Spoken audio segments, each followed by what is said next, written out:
कैसे हैं भाई सभी? उम्मीद करता हूँ सब बढ़िया होंगे। ये आपके लिए फिर वोकेब का एक सेशन है।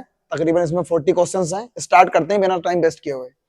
ये मैं 1 से और 5 तक बेटा इसमें सिनोनियम है और 6 से और 10 तक एंटोनियम है। मैंने लिखे नहीं है। फिलहाल स्टार्ट करते हैं। मेजर, मेजर का सिनोनियम क्या होगा जरा लगाते हैं। मेजर एक ऐसी चीज है जो आप कह सकते हो जिसके बारे में हम समझ सकते हैं। कोई चीज समझने योग्य है, आप कह सकते हो able to understand is called major कहलाती है। तो क्री विसाइड इसका कोई मतलब नहीं है। और डिलीजेंट तो मेहनती होता, सैलो का मतलब होता उथला, लेकिन कॉन्साइडरेबल है जो चीज विचार विमर्श के योग्य है। और विचार विमर्श के योग्य वही चीज होगी जिसे आप समझ सकते हो। ऑप्शन नंबर अगर आपने बी लगाया तो बढ़िया है बेटा, इसके अलावा कोई आंसर नहीं है। क्वेश्चन नंबर दूसरे की तरफ अग्रसर चलते हैं। दूसरा क्या कहता है, इसका भी सिनोनियम ही लगाना है, जरा लगाना जरा। ये वैग्रेंसी क्या होता है? ये होता है आवारापन, घुमक्कड़, सिनोनियम ही लगाना है। तो वैग्रेंसी का सिनोनियम आवारापन, घुमक्कड़, ये जो जाहिलपन होता है लोगों में, इसे मैं क्या बोलूंगा? तो फिलहाल सिंपल सी बात है कि अगर मैं कहूं ये वेगनेस तो अस्पष्टता होती है, और फ्रेग्रेंस खुशबू होती है, एक्सप्लोरेशन अन्वेषण करना होता है, लेकिन बैगाबॉन्ड वही होता है जो आवारापन दिखाता हो या जिसके अंदर आप कह सकते हो बेशर्मी कूट कूट के भरी हुई है। फिलहाल आगे बढ़ते हैं। क्वेश्चन नंबर दूसरे का पहला हुआ। सत्र बहुत जल्दी निपटाऊंगा, आज में आधे घंटे से भी पहले खत्म करने की कोशिश होगी। क्वेश्चन नंबर तीसरा क्या कहता है, जरा इसके बारे में सुनते हैं। लगाइए सिनोनियम डिसोलेट। अब डिसोलेट का सिनोनियम लगाना है तो डिसोलेट का मतलब होता है कोई चीज जो आपको उदासी दिखाए या जिसमें उदासी कूट कूट कर भरी हो। अब उदासी का फॉर्चुनेट तो भाग्य होता है, और होपफुल आशावान है, स्टर्डी मजबूत है। सिनोनियम लगाना था डिप्रेस वही व्यक्ति है जो उदास हो जाता। अगर तीसरे का सी लगाया तो बढ़िया है। क्वेश्चन नंबर 4 की तरफ अग्रसर होते हैं। 40 क्वेश्चनों का सेट है बेटा। मैं कोशिश रहेगी आपको इसे आधा घंटे में निपटाने की। थोड़ा सा स्पीड तेज चलाऊंगा, कोई बात नहीं, स्पीड होनी भी तेज चाहिए क्योंकि आप प्रैक्टिस वाले बच्चे हो। शायद कोई फ्रेशर बच्चा तो नहीं देख रहा होगा वीडियो। इसेंशियल, इसेंशियल का सिनोनियम लगाना है। सिनोनियम समानार्थी। इसेंशियल होता जरूरी, कोई चीज जो बहुत इंपॉर्टेंट हो, निर्णायक हो, जरूरी हो। तो रिकमेंडेड तो वही होता जब हम किसी की सिफारिश करते हैं, ये कोई मतलब नहीं हो गया भाई। ट्रिवियल तो तुच्छ होता है, बेकार हुआ, तुच्छ हुआ, मामूली सा। और टेक्निकल तो तकनीकी से संबंधित है, जिसमें टेक्निक हो। लेकिन मैंने कहा क्रूशियल होता निर्णायक, और निर्णायक चीजें ना बहुत जरूरी होती हैं। अगर आपने लगाया चौथे का डी तो बढ़िया है। क्वेश्चन 5 की तरफ बढ़ता हूं बेटा। एकदम आप लोगों के लिए बड़ा प्यारा सेशन है, लेकिन कोशिश जल्दी में निपटाऊंगा बिल्कुल। फैसिलेटेड या फैसिलेट, अगर फैसिलिटी मिल रही है तो चीजें आसान हो जाती हैं, और आसान हो जाती हैं तो आप उन चीजों का मजा लेते हो जिसमें कोई रुकावट ना हो, वो होता फैसिलेट। अब अगर मैं बात करूं इसका सिनोनियम जो बनेगा, तो इसका सिनोनियम रेस्ट्रिक्टेड और हिंड्रड तो एंटोनियम हो जाएंगे, क्योंकि इसमें तो बाधा होती है। अगर किसी के काम में बाधा या अड़चन डाल रहे हो। और लिमिटेड तो ये लिमिट से होता है, लेकिन इनेबल्ड का मतलब भी यही होता, कोई चीज आसान हो। अनेबल्ड अलग है, इनेबल्ड आसान ही है, योग्य ही होता है। फिलहाल अगर आपने लगाया है 5 का सी तो बढ़िया है। आगे आइए 6। अब 6 से और 10 तक बेटा एंटोनियम चलेंगे। अब आपको इनके सबके एंटोनियम लगा रहे हैं, 10 तक जरा लगाओ। तो लुडिक्रस जो होता है, ये आप कह सकते हो जिसमें ज्यादा आवारगी हो, हास्यपद हो, बेतुका हो, या कह सकते हो जिस चीज में कोई तुनक, मतलब कोई ऐसा कोई तर्क संगत ना हो। रिडिकुलस का मतलब होता है बिल्कुल एकदम बेकार टाइप का कोई चीज। सिंपल सी बात है, एंटोनियम लगाना है। तो ये लुडिक्रस और रिडिकुलस तो ये मजाकिया, बेतुका, हास्यपद सिनोनियम है। एंटिक प्राचीन है। फारसियल तो हास्यपद होता है, लेकिन सोलम्न का मतलब है कोई चीज गंभीर हो, जिस चीज को आप सीरियस लो, या कोई चीज ज्यादा पवित्र हो तो उसे सोलम बोलते हैं। अगर लगाया है ऑप्शन नंबर वी, इसका एंटोनियम तो बढ़िया है। इसके अलावा आंसर नहीं है। आप वीडियो को 1 बार नहीं, 2 नहीं, 3 नहीं, आपका जितना मन हो आप उतनी बार देख सकते हो। बस आपको माइंड सेट रखना है कि चीजें मैं बता कैसे रहूं। क्वेश्चन 6 का हो गया बी। 7 की तरफ आगे बढ़ते हैं, जरा लगाइए अपना आंसर। क्वेश्चन नंबर 7 में भी आपको एंटोनियम लगाना है। इसका एंटोनियम क्या होगा? बेटा रिफाइंड होता है पका हुआ, और कोई चीज जब पकी हुई है, तली हुई है, तो बहुत आसान है, बहुत बढ़िया है। अब देखो पके हुए का उल्टा क्या होगा। मैं आपसे कहूं कि डेलिकेट तो बड़ा ही आसान, या कोई चीज बढ़िया हो, भव्य हो सकती है। एलिजेंट भव्य होता है। पॉलिश्ड का मतलब तो चमकाना होता है, कोई चीज जब आप चमकती है, चमकाते हो। लेकिन रफन का मतलब है खुदरा, कोई चीज कच्ची है, खुदरी है, रफन हो जाएगा। Option number B is correct answer, antonym refined का। आगे आइए क्वेश्चन नंबर 8 की तरफ अग्रसर होते हैं, और क्वेश्चन नंबर 8 क्या कहता है इसके बारे में सुन लेते हैं, जरा लगाइए। बेटा हैस्टी, हैस्ट इन बेस्ट होता है जल्दी, और जल्दी दिखाती है जल्दबाजी। आपको लगाना था एंटोनियम, तो जल्दी का एंटोनियम होगा देर। रैपिड तो खुद तेज होता सिनोनियम। कॉशियस सावधान, कोई मतलब नहीं है इससे। अगर मैं हार्श करूं कठोर, हरी जल्दी है, हरी में अन लगा दिया, अनहरीड होता देरी से। तो हेस्टी का एंटोनियम अनहरीड हो जाएगा जब आप किसी काम में देरी कर रहे हो। लगाओ 8 का डी। क्वेश्चन नंबर 9 बढ़ाते हैं जरा। क्वेश्चन नंबर 9 जरा क्या कहता है सुन लेते हैं। बेटा लिबरेट होता है आजाद करना, एंटोनियम लगाना था लिबरेट का। आजाद करना, मुक्त करना, दूर कर देना, जरा देख लेते हैं। तो पार्टी तो ये जश्न होता है भाई। फ्री मतलब सिनोनियम है। रेस्क्यू मतलब बचाना होता है, रेस्क्यू ऑपरेशन चलते हैं जैसे बाढ़ में पीड़ित लोगों के लिए, कहीं अगर सुनामी भूकंप आ गया उन्हें बचाने के लिए रेस्क्यू ऑपरेशन है। लेकिन बाइंड, जब हम बाइंड करते हो तो बांध देते हो, और किसी को बांधना या बाइंड करना मतलब कि इसका उल्टा हो जाएगा। ऑप्शन नंबर बी लगाया तो बढ़िया है। क्वेश्चन नंबर 9 का बी होता है। क्वेश्चन नंबर 10 क्या कहता है जरा इसके बारे में सुन लेते हैं। इंस्पायर, बेटा इंस्पायर का मतलब है प्रेरणा देना। जब आप किसी को प्रेरणा दे रहे हो, आप किसी के प्रेरणादायक बन रहे हो, प्रेरणा स्रोत बन रहे हो, तो इंस्पायर है। एक्साइट का मतलब भी आगे व्यक्ति को उत्तेजना देना हो सकता है कि ये सिनोनियम बन जाए इसका, क्योंकि एक्साइटमेंट में आप प्रेरणा से ही भली भांति आगे बढ़ते हो। मैंने कहा इम्प्रेस तो किसी को इम्प्रेस करना होता है, प्रभावित करना। प्रवोक तो भड़काना होता है आगे बढ़ाने के लिए। लेकिन डिस्यूड का मतलब होता है जब आप उसको मनोबल कम कर रहे हो, उसको पीछे कर रहे हो, उसको हतोत्साहित कर रहे हो, ये होता है डिस्ट्यूट। फिलहाल 10 तक एंटोनियम खत्म होते हैं, क्योंकि इंस्पायर का भी एंटोनियम लगाना था। इंस्पायर का एंटोनियम आप जो लगाओगे वो लगाओगे डिस्ट्यूट। फिलहाल 10 तक ये वोकेब का काम सिनोनियम एंटोनियम का खत्म हुआ। अब 11 से आ जाते हैं, इसे बोलते हैं बेटा वन वर्ड। अब ये 11 से और 20 तक वन वर्ड हैं, फिर 10 में ईडीएम रखवाता हूं, मैं देखूं कि आपकी वोकेब कहां जाती है। क्वेश्चन नंबर 11 क्या कहता है जरा देख लेते हैं। Person who does not eat any animal product, एक ऐसा व्यक्ति जो कोई भी जानवर का प्रोडक्ट यूज नहीं करता, मतलब कि जानवर का कोई भी प्रोडक्ट नहीं खाता। जिसने वेजिटेरियन लगाया वो तो खत्म हो गया, ये तो शाकाहारी होता है अगर मीट ना खाता हो, लेकिन दूध तो पीता होगा। और एक ऐसा व्यक्ति जो जानवरों का कोई भी प्रोडक्ट यूज ना करे, तो नॉन वेजिटेरियन तो मांसाहारी होता है, इसका एंटोनियम बनेगा ये मांसाहारी है। ना शाकाहारी से मतलब ना मांसाहारी से मतलब। वेगी तो वेजिटेबल होती है, लेकिन वेगान ऐसा व्यक्ति है जिसने जानवर का कोई भी प्रोडक्ट यूज नहीं किया। लगाया है तो बढ़िया है, वरना इसके अलावा आंसर नहीं। 11 का लगाओ वी। क्वेश्चन नंबर 12 पर चलते हैं। बड़ा प्यारा क्वेश्चन है, इसमें आपको 2 चीजें सिखाऊंगा मैं। A disease prevalent in a community और a specific region at a specific time, एक ऐसी बीमारी जो फैल जाती है किसी भी समुदाय में, कोई स्पेसिफिक रीजन हो, कोई स्पेसिफिक क्षेत्र हो, या कोई स्पेसिफिक समय पर फैले और इफेक्ट करती है एक लार्ज एरिया को। अच्छा खासा बड़ा एरिया अगर वो इफेक्ट कर रही है तो उसे मैं महामारी कह सकता हूं। जैसे कि किसी क्षेत्र में लोगों के बीच बहुत बड़ी क्या नाम है तवाद में फैल चुकी है, और उसने लोगों को बहुत ज्यादा नुकसान पहुंचाया है और लोगों में फैल गई। तो बेटा देखो, इरेडिकेट तो उन्मूलन करना होता, और एंडेमिक तो क्षेत्रीय बीमारी होती है छोटी मोटी। आप कह सकते हो जैसे कि आपके किसी गांव में फैल गई तो आपके परिवार वाले बीमार हो गए बस उससे, तो ये छोटी मोटी बीमारी है, बहुत छोटी सी। अब लड़ाई चलनी है एपिडेमिक और पेंडेमिक। पेंडेमिक होता है over a large country.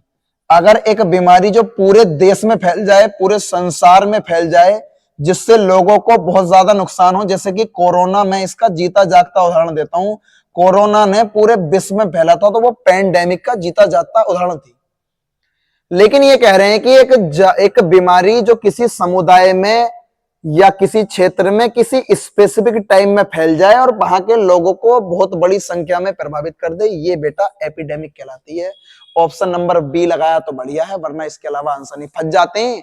Pandemic होती है बहुत बड़े क्षेत्र में, या कह सकते हो आप विश्व स्तर पर, वैश्विक स्तर पर फैलती है। फिलहाल बी होगा एपिडेमिक। क्वेश्चन नंबर 13, फिर ये वन वर्ड है और बड़ा आसान है कि lasting for a very short time, कोई चीज जो बहुत ही छोटे समय के लिए ठहरती है, एफर्मल होती है, वो ये क्षणिक होती है। एफिर्मल अगर लगाया आपने ऑप्शन नंबर ए। अच्छा, इटरनल और एफिमरल में दोनों एक दूसरे के एंटोनियम है बेटा, ये होता है शाश्वत।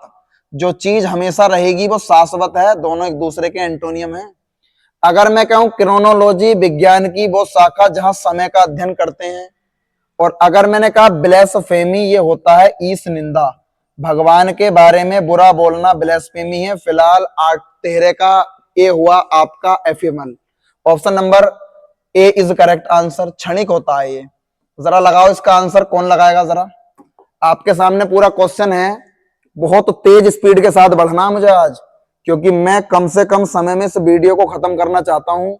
एन एनिमल और a person that eats all types of food, animal हो, व्यक्ति हो, किसी भी प्रकार के भोजन को खा लेता है। स्पेशली प्लांट्स एंड मीट, और स्पेशली का मतलब है खास तौर पर पेड़ पौधे हो या मीट हो, ऐसा जो प्राणी हो या ऐसा अगर जानवर हो तो वो ओमनीबोरस से ओमनीबोर बोलता है, सर्वहारी। वेजिटेरियन तो शाकाहारी है, व्यक्ति के लिए यूज होता है ये, जो खाली साग सब्जी खाए। और हर्बीवोरस वही है, ये भी शाकाहारी है लेकिन जानवर के लिए यूज होता है ये। और मैं कहूं आपसे ये एनिमल के लिए यूज होगा। और कार्निवोर, ये आप जानते हो ये मांसाहारी है, ये खाली मांस खाता है, ये भी जानवर के लिए, लेकिन सब कुछ खाने वाला सर्वाहारी ओमनीवोरस है, omnivorous. Option number B is correct answer. Question number 15 की तरफ अग्रसर होते हैं और जरा लगाना अपना आंसर क्या है बेटा इसका। एक्सट्रीमली ब्यूटीफुल, एलाबोरेट और इंप्रेसिव, एक ऐसा कोई भी चीज हो, व्यक्ति हो या कोई भी ऐसी वस्तु हो जो बहुत ज्यादा सुंदर और भव्य हो और बड़ी ही प्रभावशाली हो, तो उसको जो मैं बोलता हूं मैग्निफिसेंट बोलते हैं। ऑप्शन नंबर वी लगाया तो ये होता शानदार या भव्यशाली। अगर ट्रांसिएंट है तो क्षणिक होता है, ये बड़ा आसान है। और प्रोफिशिएंट तो आप जानते हो कुशल, निपुण, दक्ष, ये अलग है। और डिफिशियंट तो कमी होती है किसी चीज में, अगर कमी हो जाए डिक्रीज तो डिफिशियंट है। 15 का आपने ए बी लगाया तो बढ़िया। मैग्निफिकेंट होता है प्रभावशाली, भव्यशाली, बहुत शानदार। फिलहाल 15 का वी है। क्वेश्चन नंबर 16 जरा देखते हैं। क्वेश्चन नंबर 16 क्या कहता है, बड़ा प्यारा क्वेश्चन है, एक ही लाइन में आंसर दूंगा। A structure in the garden where climbing plants can grow and pupil can walk under, एक ऐसी स्ट्रक्चर जहां पर गार्डन में पेड़ जो होते हैं उनके ऊपर बेल चढ़ जाती है और वहां पर लोगों का आदान प्रदान भी बना रहता है। आपने देखा होगा जैसे बड़े बड़े कोई गार्डन है तो पेड़ों के ऊपर छोटे छोटे पेड़ प्लांट चढ़े रहते हैं, जैसे कि हम वीडियो बनाते हैं, हमारे पीछे भी एक क्या नाम है खाली प्लॉट पड़ा हुआ, तो वहां पर जब पेड़ों के ऊपर वो बेल सी चढ़ती रहती हैं उसे मैं परगोला बोलता हूँ। टॉम्ब कवर होती है, घर का बाहर होता आउट हाउस, ट्री हाउस मतलब पेड़ों से भरा हुआ। अगर परगोला लगाया है 16 का ए तो बढ़िया है। टॉम्ब कवर होती है, सब जानते हो। आगे चलते हैं, 16 का ए बन जाएगा परगोला। 17 अगर लगाते हो तो देखते हैं जरा इस क्वेश्चन के बारे में।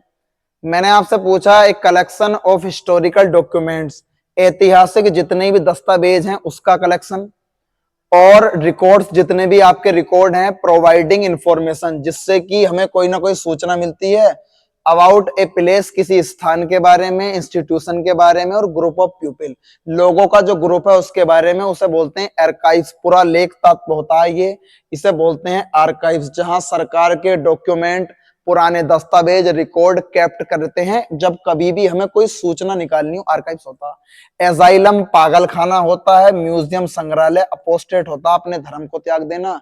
जिसने डी लगाया archive, option number D is correct answer. 18 पर चलते हैं बेटा। सत्र को बहुत जल्दी मैं कोशिश तो कर रहा हूं, लेकिन क्या कहूं कि मैं भी मजबूर हो जाता हूं, जब चीजें समझाने की आती हैं तो फिर मुझसे रुका नहीं जाता, वरना तो खास मैं काट नहीं पाता हूं, क्योंकि आप जानते हो कि मैं सिर्फ सारी चीजें जोड़ता हूं लिंक से। A person having all powers, एक व्यक्ति जिसके पास सारी पावर है। ओमनी से बनता है ओमनी, और ओमनी पोटेंट में होती ताकत। एक ऐसा व्यक्ति जिसके अंदर सारी ताकत विद्यमान है, ओमनी पोटेंट कहलाते हैं, सर्वशक्तिशाली। ओमनीसिएंट ये होता सर्वज्ञानी। एक व्यक्ति जिसके अंदर सारा साइंस का ज्ञान है, सर्वज्ञानी है। बोरासियस जो होता है ये लालची होता। वोरासियस लालची है। इनकरेजिबल एक ऐसी चीज जिसे सुधारा नहीं जा सकता। फिलहाल मैंने ओमनीपोटेंट लगाया है 18 का सी, तो बढ़िया है।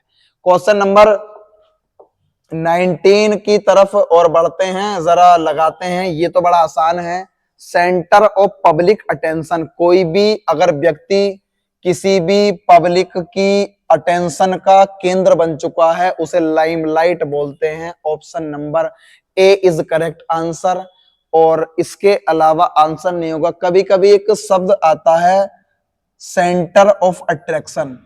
अगर कोई व्यक्ति ऐसा है, किसी व्यक्ति के लिए आना है सेंटर ऑफ अट्रैक्शन, कोई भी व्यक्ति अगर आकर्षण का केंद्र है तो उसके लिए एक शब्द आता है साइनोस्योर। ये बड़ा प्यारा शब्द है साइनोस्योर, उसी व्यक्ति के लिए आता है जो सेंटर ऑफ अट्रैक्शन होता है। फिलहाल 19 का ए लगाया है तो बढ़िया ही, लाइमलाइट। ठीक। एम्बिग्यूटी तो ये अनिश्चितता होती है, द्विअर्थी। फजीनेस तो अस्पष्टता है। ऑब्सक्योरिटी ये भी अस्पष्टता होती है। फिलहाल 19 का सेंटर ऑफ पब्लिक अटेंशन बनेगा ए, लाइमलाइट। आगे आइए। क्वेश्चन 20 क्या कहता है, जरा 20 के बारे में सुन लेते हैं। ये कहता है कि to tell the nature of disease by its symptoms.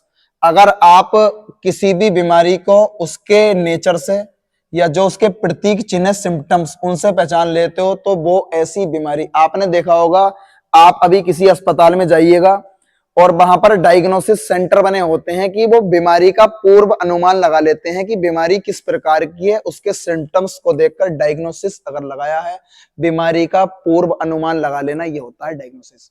तो 20 का बी हुआ। अब 21 से बेटा चलते हैं आपके इडियम। 21 से और 30 तक यकीन करना बहुत प्यारे इडियम्स रखवाए हैं आपके लिए, तो स्टार्ट कर देते हैं इडियम्स।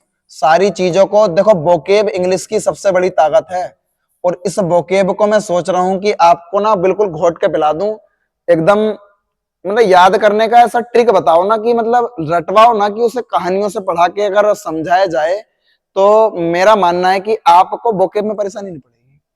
और आप किसी भी एग्जाम को देख लो, हर एग्जाम में तकरीबन ज्यादा भी नहीं तो 50 से 60% के बीच जो रोल रहता है वो वोकेब का रहता है, अगर इंग्लिश की बात करूं तो। और जिसकी ये स्ट्रांग है तो समझ लो उसका तो सब कुछ स्ट्रांग है, फिर तो उसे तो परेशानी नहीं पड़ेगी। तो आगे आओ जरा। स्प्लिट वंस साइड, किसी की साइडों को बार बार स्प्लिट कर रहे हो, आप बहुत ज्यादा खुश हो रहे हो। Be extremely amused, option number A is correct answer. आप किसी की जो जितनी भी साइडें हैं ना, जितनी भी उसकी क्या नाम है, साइड का मतलब होता है बराबर वाली जगह, उसे बार बार खुदेड़ रहे हो, स्प्लिट कर रहे हो, ये होता है टू बी एक्सट्रीमली अम्यूज्ड। 21 का ए हुआ। जरा 22 के बारे में देखते हैं। 40 विंग्स। 40 विंग्स का मतलब है जब आपने एक काम करा 40 विंग्स, सिंपल सी बात है कि सिर्फ और सिर्फ पलक झपक रहे हो। आपसे कह रहा हूं 40 तक गिनती गिनो, तुरंत पलक झपक दिया, कहने का मतलब यह है कि आप कोई भी नींद शॉर्ट स्लीप ले रहे हो कि 40 काम भी कर रहे हो ना, तो भी आपको नींद करने में, नींद आने में बिल्कुल भी समय नहीं लग रहा, आप सीधी पलक झपक रहे हो। 40 विंग्स बराबर ए शॉर्ट स्लीप। आइए जरा 22 का डी होता है 23 पे देखते हैं। 23 तो बड़ा आसान है। मैंने कहा have your heart in your mouth, सब बेटा ईडियम्स हैं अब 30 तक, जो भी वीडियो को देखे 21 से और 30 तक सब ईडियम है बेटा, आराम से आपको मुहावरे लगाने हैं। मैंने कहा have your heart in your mouth, आपने अपने दिल को अपने मुंह के अंदर रख लिया। अब बताओ दिल मुंह के अंदर कैसे रह सकता? और आपने दिल को मुंह के अंदर रख लिया, आपने जो भी आपके बात दिल में आ रही थी आपने मुंह से बाहर नहीं निकलन दी, मतलब मुंह के अंदर ही रह गई। टू वी एक्सट्रीमली फ्राइटेंड, आप ना बहुत ज्यादा डरे हुए थे, और डरे हुए थे तो आप लगाओगे टू वी एक्सट्रीमली। फिलहाल 23 का डी होता है, 24 पर चलते हैं जरा। क्वेश्चन नंबर 24 क्या कहता है? 24 कहता है रोक द बोट। अब आपकी जो बोट थी ना इसे चट्टान से टकरा गई। बोट होता है जो चलाने वाली पानी में है, और रोक हो गई चट्टान।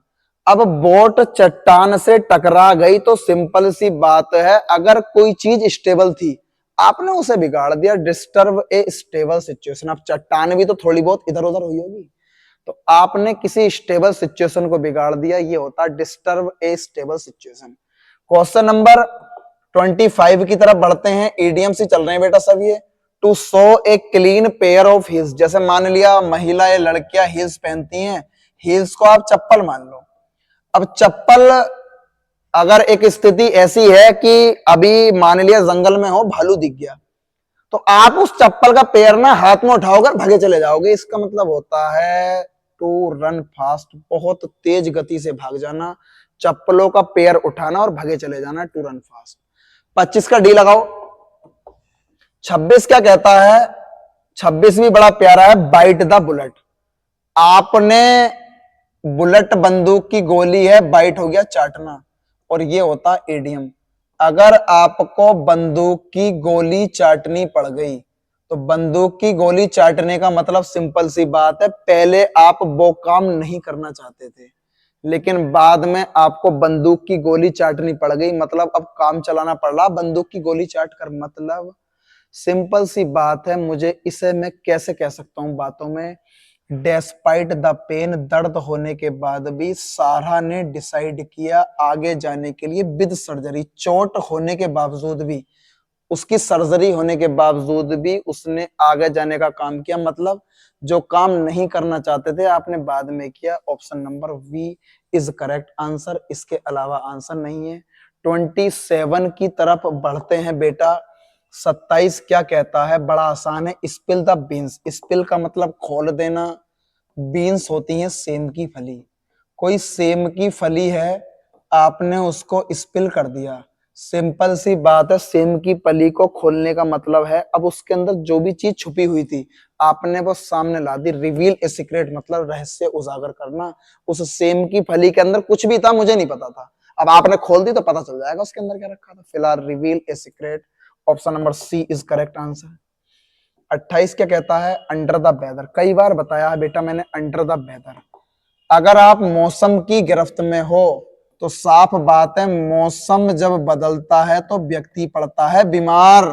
और अगर बादल हो रहे हैं तो क्लाउड अगर चारों तरफ हो रहे हैं तो जरूरी नहीं है कि बारिश हो या ना हो, बादल पैदा करते हैं डाउट, लेकिन मौसम की गिरफ्त में आके पड़ते हो बीमार, minor sickness. Option number D is correct answer. 29 पर चलते हैं। 29 क्या कहता है? मैंने कहा मेक मी एक्सट्रीमली एंग्री, मुझे बहुत ज्यादा नाराज कर देना। एंग्री होता नाराज। अब इसका मुझे ईडीएम लगाना था। अब ईडीएम लगाना है मुझे बहुत ज्यादा नाराज कर देना, तो बेटा इसका मुहावरा क्या होगा नाराज करने का? अब नाराज करने का मुहावरा ऐसे है कि अच्छा खासा ड्राइव कर रहा था मैं और आपने बातों बातों में गाड़ी दीवार के ऊपर चलवा दी। अब समझो दीवार के ऊपर गाड़ी चल गई तो चोट भी लगेगी, दीवार भी टूटेगी, गाड़ी भी टूटेगी। Driving me up the wall, मुझे दीवार के ऊपर गाड़ी चलवा देना, मतलब कि आपको गुस्सा तो जरूर आएगा। 29 का बी होता है। 30 क्या कहता है जरा इसकी भी सुन लेते हैं। टॉफी नोज्ड, अगर कोई व्यक्ति ऐसा है जिसकी नाक नक चढ़ा है, नक चढ़े का मतलब है उसकी नाक ऐसी चढ़ी हुई रहती है जिसकी नाक पर टॉफी रखी हो। टॉफी का मतलब होता है टॉफी गोल गोल। अब कोई नाक फुला के रह रहा है, नक चढ़ा सा हो रहा है, बिल्कुल कहने का मतलब अपने आप को सबसे ज्यादा वो समझ रहा है, दूसरे लोग उसे बेवकूफ लग रहे हैं, बिल्कुल नक चढ़ा सा है, अपने आप को तो सुपीरियर समझता है, और जितने भी लोग हैं उन्हें वो निम्न क्लास का समझता है। मतलब कि उसकी नाक पर ना टॉफी से रखी हुई है, मतलब कि a person who thinks he is of A high social class, वह अपने आप को उच्च वर्ग का समझता है। एंड लुक्स डाउन ऑन, और जितने भी मध्यम या जो निम्न वर्ग के लोग हैं उनको नफरत की नजरों से देखता है। इसका मतलब ऐसा व्यक्ति नक चढ़ा होता है टोफियों से। 30 का डी होता है बेटा। 5 स्पेलिंग लाता हूं अब, उसके बाद 5 मैंने आज फ्रेजल वर्ब रखवाई हैं। 31 क्वेश्चन की तरफ चलते हैं। आपको करेक्ट वाली स्पेलिंग बतानी है इसमें से। सस्पिशियन होता संदेह, SUSPICION, ऑप्शन नंबर ए के अलावा कहीं आंसर नहीं है। सस्पिशियन होता है जिस बात में आपको संदेह हो। आगे आइए 32 क्या कहता है बेटा। 32 कहता है आपको सुरप्सियस, जो सुरप्सियस होता है इसका मतलब होता है रहस्य में। कोई सुरप्सियस होता है रहस्य में, कोई चीज रहस्य में है या रहस्य में कोई चीज है तो सुरप्सियस बोलते हैं इसे। अगर मैं कहूं SURREPTITIOUS, surreptitious, option number A is correct answer. Surreptitious बोलते हैं जो रहस्य में। फिलहाल अगर ये लगाया तो बढ़िया है। 33 क्या कहता है। इररिवरेंस, ये होता है अपमान, रिवरेंस होता सम्मान, तो इररिवरेंस अपमान है। इररिवरेंस कहीं भी ए नहीं आता, अपमान होता है इररिवरेंस। ऑप्शन नंबर सी के अलावा कोई भी स्पेलिंग सही नहीं है, ए नहीं होगा। ये तो वैसे खत्म हो गया, ये वैसे खत्म हो गया। फिलहाल यहाँ पर सी लगेगा 33 का। आगे आइए। इम्पोर्टेंट वही है, बेशरम है, मूर्ख है, जिद्दी है, ऐसा व्यक्ति जो हर चीज में उससे मना भी करो फिर भी नहीं मानेगा। इम्पोर्टेंट, IMPUDENT लिख के देख लेता हूं मैं। IMPUDENT, important. तो बेशरम या किसी काम में हर समय अपनी ही टांग अड़ाने वाला। Important, important, important, option number D is correct answer. आगे चलते हैं क्वेश्चन नंबर 35। 35 क्या कहता है। 35 भी बड़ा प्यारा क्वेश्चन है। आपको कंटेम्पलेटिंग, ये होता है विचार करना, विमर्श करना, किसी बारे में सोचना। कंटेम्पलेटिंग,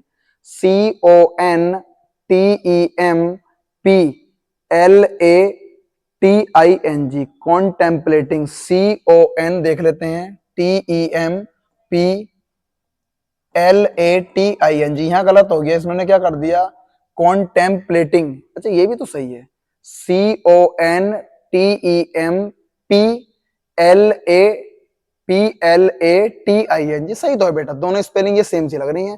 देखो ये कन तो गलत हो गई, ये बी और सी तो गलत हो गई। तो कॉन्टेम्पलेटिंग में लिख के देख लेता हूं, या कॉन्टेम्पलेटिंग, चेक कर लो ये वाली स्पेलिंग कौन सी है।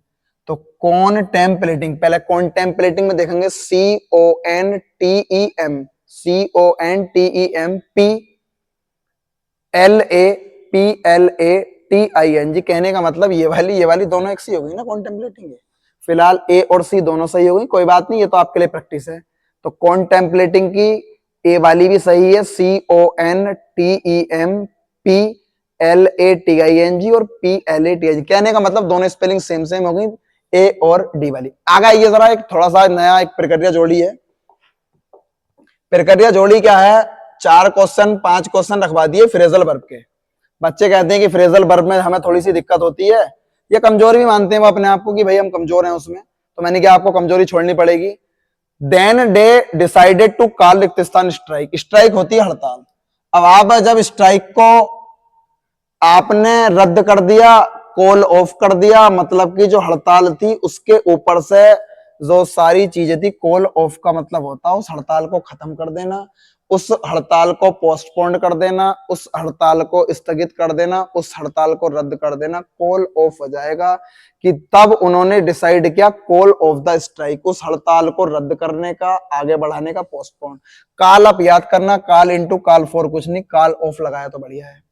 क्वेश्चन नंबर 37, ये बड़ा प्यारा है, एक ही जवाब सवाल का होगा कि the old man could not call, जो ओल्ड मैन था वो कॉल नहीं कर सका पास्ट। अब ये मेमोरी हो, ये हो सकता है पास्ट मेमोरी, अगर कोई पुरानी याद हो तो द मेमोरी ऑफ पास्ट, या पास्ट मेमोरी हो कोई पुरानी याद, वो नहीं कर सका, तो पुरानी बातों को याद करने के लिए कॉल फॉर नहीं, कॉल इन नहीं, कॉल ऑन नहीं, कॉल अप का मतलब होता है रिकॉल। जब हम पुरानी बातों को याद करते हैं तो कॉल अप आता है। The old man could not call up the past, call up the past memory, की वो पुरानी यादों को जो याद नहीं कर पाया। फिलहाल 37 का बी लगाओ। 38, अब 38 क्या कहती है?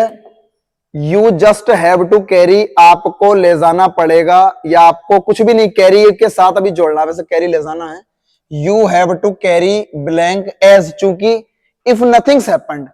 अब ये कह रहे हैं कि जब कुछ नहीं हुआ है, जब कुछ नहीं हुआ है, हैपेंड का मतलब होना है, तो जब कुछ नहीं हुआ है तो आपको काम जारी करना पड़ेगा। कास्ट कैरी ऑफ, लेकर चले जाना, कैरी अबे आगे बढ़ जाना, कैरी आउट कोई भी संपादन करना, लेकिन कैरी ऑन का मतलब होता है कीप ऑन, आपको वो काम कंटिन्यू करना पड़ेगा, आगे बढ़ाना पड़ेगा, जारी करना पड़ेगा। Carry on is correct answer.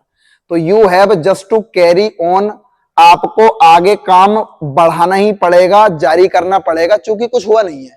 फिलहाल लगाओ यहां पर 38 का ए। 39 क्या कहता है, जरा देख लेते हैं, बड़ा प्यारा क्वेश्चन है। On hearing the news, new नहीं था बेटा, ये टाइपिस्ट साहब की मिस्टेक हो गई। The news of his brothers murder, अपने भाई की मर्डर की खबर सुनकर ही कैरीड बाई एंगर, अब वो गुस्से से लबरेज हो गया, गुस्से से कोलाहल हो गया, गुस्से से भर गया, और गुस्से से भरने के लिए कैरीड अवे बाई एंगर, वो गुस्से से पूरी तरीके से खुल्लम खुला हो गया, गुस्से से इतना ज्यादा, आप कह सकते हो उसके अंदर जो उसका खून था ना वो पूरी तरीके से खोल गया। तो कैरी ऑफ का मतलब वो चीजें आगे ऐसे बढ़ी गुस्से के साथ। तो कैरी ऑन जारी करना, कैरी आउट संपादन, कैरी फॉर कुछ नहीं। कैरी अवे का मतलब जब आप कैरी अवे बाई एंगर, कि अपने भाई के मर्डर की खबर सुनते ही साथ वह गुस्से से पूरी तरीके से लबरेज हो गया, या उसका खून जो है पूरी तरीके से खोल गया, कैरीड अवे बाई एंगर। 39 का बी लगाओ। क्वेश्चन नंबर 40 क्या कहता है, इसकी और सुन लेते हैं लास्ट। मैनी ए प्यूपिल, बहुत एक लोग, मैनी के बाद अगर इंडेफिनिट आर्टिकल ए एन है तो इसके साथ वर्ब भी सिंगुलर आती है, ये नियम है आपका सब्जेक्ट वर्ब एग्रीमेंट का। मैनी ए प्यूपिल, बहुत एक लोग, was carried blank by plague हो, डेंगू हो, मलेरिया हो, जब बीमारी की गिरफ्त में घेर लिया जाता है, या आप बीमारी की गिरफ्त में फंस जाते हो, या बीमारी की ऐट में फंस जाते हो। कैरीड ऑफ बाई प्लेग का मतलब है किसी की बीमारी या कोई भी बीमारी की गिरफ्त में आ जाना, किसी बीमारी का शिकार हो जाना। सिंपल सी बात है, बहुत एक लोग प्लेग नाम की बीमारी की गिरफ्त में आ गए, उनका शिकार हो गए। कैरी ऑन, कैरी अवे आगे ले जाना, कैरी इन का कोई मतलब नहीं। फिलहाल 40 का ए हो गया। उम्मीद करता हूं मेरे बच्चों, जो भी आप मेरी वीडियो देख रहे हो, मेरे पढ़ने वाले हो या आप सीधे ऑनलाइन से मेरे से जुड़े हो, आप यकीन मानना कि आपको सारी चीजें मैं बेहतर से बेहतर देने की कोशिश कर रहा हूं। पहले गुड था, फिर बेटर हुआ, फिर और बेटर होऊंगा। बेस्ट तो नहीं हो पाऊंगा, क्योंकि बेस्ट तो इंसान अपने लास्ट स्टेज तक नहीं होता, लेकिन हाँ बेटर करते हुए एक स्थिति आएगी कि मैं बेस्ट के आसपास घूम जाऊंगा।